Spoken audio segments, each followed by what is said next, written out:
3 summers ago I was staying in a caravan a long way from the nearest city. It was usually pitch black at night. I had given my word that I would not smoke inside, so at 1 a.m. I stepped outside for a cigarette. After a few minutes of standing in the darkness, I realized that I could see my hand quite clearly, something I'd noticed that I could not do on previous nights. So I looked up, expecting to see the glow of the full moon. But the moon was nowhere in sight. Instead, there was a long glowing cloud directly overhead. The Romans called it the Via Galactica, the Road of Milk. Today we call it the Milky Way. For those who missed the lesson at school that day, the basic facts are these. Remembering that 1 light year is equivalent to 6 trillion miles, our galaxy has a total diameter of somewhere around 100,000 light years. Our Sun is located towards the edge of one of the galaxy's spiral arms, about 26,000 light years out from the central bulge of the galaxy. It takes 200 to 250 million years for the Sun to complete one orbit of the central bulge. Surrounding the galaxy, above and below the disk, in a spherical halo, there are approximately 200 globular clusters, which may contain up to 1 million stars each. The Milky Way itself contains 200 billion stars, give or take. These numbers are essential to understanding what a galaxy is, but when contemplating them, some part of the human mind protests that it cannot be so. Yet an examination of the evidence brings you to the conclusion that it is. And if you take that conclusion out on a clear, dark night and look up, you might see something that will change your life. This is what a galaxy looks like from the inside, from the suburbs of our Sun. Through binoculars, for every star you can see with your naked eye, you can see 100 around it, all suspended in a grey-blue mist. But through a modest telescope, if you wait for your eyes to adjust to the dark and get the focus just right, you will see that mist for what it really is. More stars, like dust, fading into what tastes like infinity. But you've got to have the knowledge. Seeing is only half of it. That night 3 years ago, I knew a small part of what's out there. The kinds of things, the scale of things, the age of things, the violence and destruction, appalling energy, hopeless gravity, and the despair of distance. But I feel safe, because I know my world is protected by the very distance that others fear. It's like the universe screams in your face. Do you know what I am, how grand I am, how old I am? Can you even comprehend what I am? What are you compared to me? And when you know enough science, you can just smile up at the universe and reply, dude, I am you. When I looked at the galaxy that night, I knew the faintest twinkle of starlight was a real connection between my comprehending eye along a narrow beam of light to the surface of another sun. The photons my eyes detect, the light I see, the energy with which my nerves interact, came from that star. I thought I could never touch it, yet something from it crosses the void and touches me. I might never have known. My eyes saw only a tiny point of light, but my mind saw so much more. I see the invisible bursts of gamma radiation from giant stars converted into pure energy by their own mass, the flashes that flashed from the far side of the universe long before Earth had even formed. I can see the invisible microwave glow of the background radiation left over from the Big Bang. I see stars drifting aimlessly at hundreds of kilometers per second, and the space-time curving around them.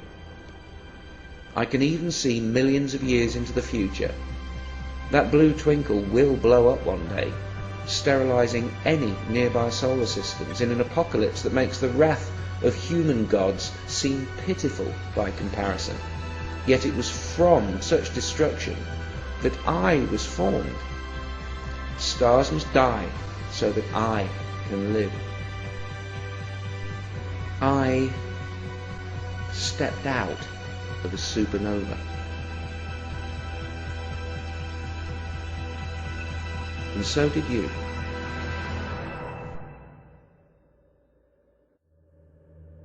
In light of this unarguable fact, this hard-earned knowledge, this partial but informative truth, what place then in the 21st century and beyond for the magical claims of organized religion?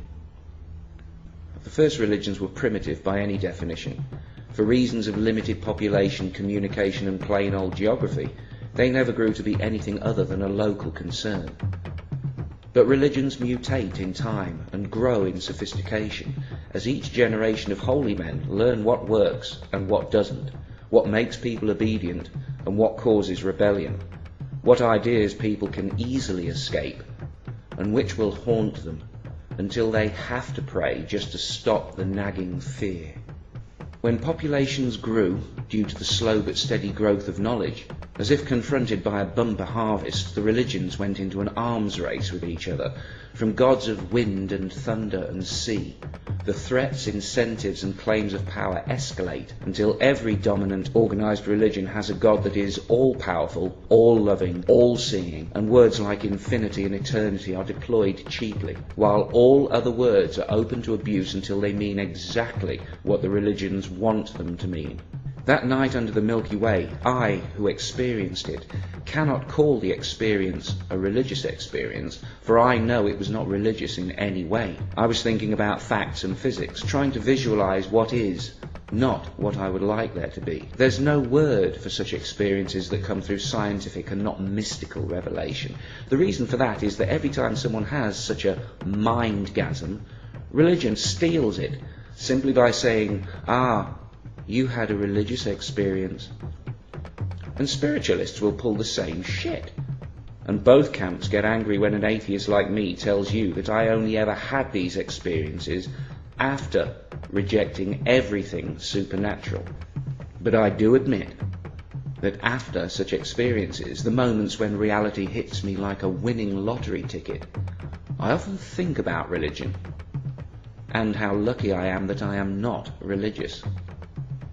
You want to learn something about God? Okay. This is one galaxy. If God exists, God made this. Look at it, face it, accept it, adjust to it, because this is the truth, and it's probably not going to change very much. This is how God works. God would probably want you to look at it, to learn about it, to try to understand it. But if you can't look, if you won't even try to understand, what does that say about your religion? As Bishop Lancelot Andrews once said, the nearer the church, the further from God. Maybe you need to run away from the mosque, away from the church, away from the priests and the imams, away from the books, to have any chance of finding God. Squeeze a fraction of a galaxy into your mind, and then you'll have a better idea of what you're looking for. To even partially comprehend the scale of a single galaxy is to almost disappear. And when you remember all the other galaxies, you shrink 100 billion times smaller still. But then you remember what you are. The same facts that made you feel so insignificant also tell you how you got here. It's like you become more real, or maybe the universe becomes more real. You suddenly fit, you suddenly belong. You do not have to bow down. You do not have to look away. In such moments, all you have to do is remember to keep breathing. The body of a newborn baby is as old as the cosmos. The form is new and unique, but the materials are 13.7 billion years old, processed by nuclear fusion in stars, fashioned by electromagnetism. Cold words for amazing processes. And that baby was you, is you. You're amazing, not only alive, but with a mind. What fool would exchange this for every winning lottery ticket ever drawn? When I compare what scientific knowledge has done for me and what religion tried to do to me, I sometimes literally shiver. Religions tell children they might go to hell and they must believe, while science tells children they came from the stars and presents reasoning they can believe. I've told plenty of young kids about stars and atoms and galaxies and the Big Bang, and I have never seen fear in their eyes, only amazement and curiosity. They want more. Why do kids swim in it? and adults drown in it? What happens to reality between our youngest years and adulthood? Could it be that someone promised us something so beautiful that our universe seems dull, empty, even frightening by comparison? It might still be made by a creator of some kind, but religion has made it look ugly. Religion paints everything not of itself as unholy and sinful, while it beautifies and dignifies its errors, lies and bigotry, like a pig wearing the finest robes. In its efforts to stop us facing reality, religion has become the reality we cannot face. Look at what religion has made us do to ourselves and to each other. Religion stole our love and our loyalty and gave it to a book, to a telepathic father that tells his children that love means kneeling before him. Now, I'm not a parent, but I say that those kids are going to turn out messed up. It cannot be healthy for a child or a species. We were told long ago, and for a long time, that there was only the earth, that we were the centre of everything. That turned out to be wrong. We still haven't fully adjusted. We're still in shock. The universe is not what we expected it to be. It's not what they told us it would be. This cosmic understanding is all new to us, but there's nothing to fear. We're still special. We're still blessed. And there might yet be a heaven. But it isn't going to be perfect, and we're going to have to build it ourselves.